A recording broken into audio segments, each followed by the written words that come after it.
ढाका कैसे डूबा? मुस्लिम लीग की बुनियाद से बांग्लादेश के क़याम तक कब क्या हुआ? बंगाली तलबा को शहीद क्यों किया गया? और बहुत से तारीखी हकायक पर मबनी इस वीडियो को आखिर तक ज़रूर देखें।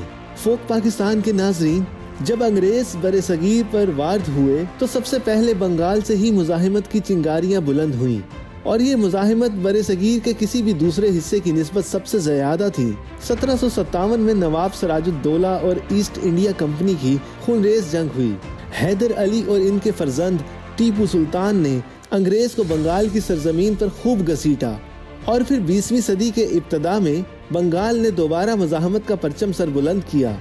ये वो धरती थी जहां बरे सगीर की तारीख बुलंद होने वाले फैसले हुए। ढाका में ऑल इंडिया मुस्लिम लीग की बुनियाद रखी गई, जो बाद में तहरीक आज़ादी हिंद और पाकिस्तान के क़याम का सबब बनी। लाहौर के तारीखी जलसे में जब करारदाद पाकिस्तान पेश की गई तो इसकी सदारत भी बंगाली रहनुमा मौलवी फजलुल हक कर रहे थे। 1946 के इंतखाबात में ऑल इंडिया मुस्लिम लीग की बंगाल में बड़ी कामयाबी ने तहरीक पाकिस्तान को अमली जामा पहनाने में अहम किरदार अदा किया, जिसके बाद पाकिस्तान मार्ज़ वजूद में आया। इधर नई मुस्लिम मुमलिकत जो दो इकाइयों मशरिकी पाकिस्तान और मगरबी पाकिस्तान में तकसीम थी, इसे पांव पर खड़ा करने के लिए मुस्लिम रहनुमा सरगर्म थे, तो दूसरी तरफ भारत अखंड वाले सदमे से दो चार जख्मी जानवर की तरह बिखरे पड़े थे। फिर क्या था, अखंड भारत वालों ने बसात बिछाई और 1 साल बाद जबान के मसले ने बंगाल में एक नई सियासी तारीख को जन्म देना शुरू कर दिया। ढाका में बगावत का अलम बुलंद हुआ और फिर एक तहरीक ने जन्म लिया। अदम बर्दाश्त की सियासत ने फरोग पाया। मशरकी और मगरबी पाकिस्तान रहनुमाओं में दूरियां बढ़ने लगीं।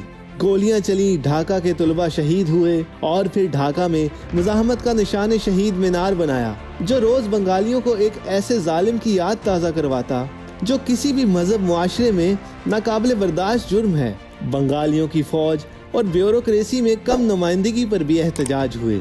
मुख्तसर ये कि नए नए जायज़ और नाजायज़ मुहर्रिकात शामिल हो गए। वक्त गुजरता गया, लापरवाही की इंतहा हुई। कहीं 1968 की अगरतलाई की साजिश ने जलती पर तेल का काम किया, तो कहीं 1971 के सैलाब पर मफाद की जंग हुई।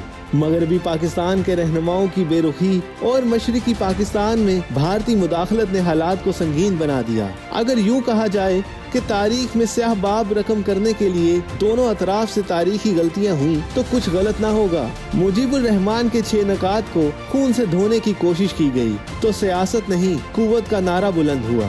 बगावत के माहौल को हवा मिली। भारत ने दोनों अतराफ की गलतियों से खूब फायदा उठाया और कलमा तैयबा के नारे पर बनने वाला मुल्क लसानी और इंतजामी बुनियादों पर तआस्सुब पसंदी की भेंट चढ़ गया। जो हुआ सो हुआ, मगर सवाल ये है कि क्या हमने गलतियों से सबक सीखा? अगर नहीं तो सोचने समझने और सीखने की जरूरत है। होश से काम लेना होगा, इससे पहले कि मैं अक्सर देर कर देता हूँ हमारी तारीख का उन्वान बन जाए।